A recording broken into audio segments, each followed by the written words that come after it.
ছাত্রলীগ নেতা সাদ্দামের ঘটনায় এবার লাঠি হাতে আওয়ামী লীগের ও পুলিশের ত্রিমুখী সংঘর্ষে রণক্ষেত্র ঢাকার ধামরাইয়ের যশোরে কারাফটুরে স্ত্রী সন্তানের মরদেহ দেখার হৃদয় বিদারক এমন একটি ঘটনায় সারা দেশের মানুষকে বেশ আহত করেছে। এমন ঘটনার সাক্ষী দেশবাসী এর আগে কখনো হয়নি। শেষমেশ জামিনে বের হলেও কিন্তু সঠিক সময় জামিন দিলে হয়তো স্ত্রী সন্তানকে দু হাতে মাটি দিতে পারতেন। এই হৃদয় বিদারক ঘটনাটি দাগ কেটেছে মানুষের মনে।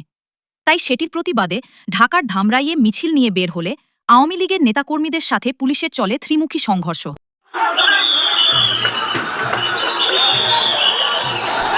ময়মনসিংহে আওয়ামী লীগ ও বিএনপির নেতাকর্মীদের মধ্যে সংঘর্ষণের ঘটনা ঘটেছে। সংঘর্ষে উভয় পক্ষের 4 জন আহত হন।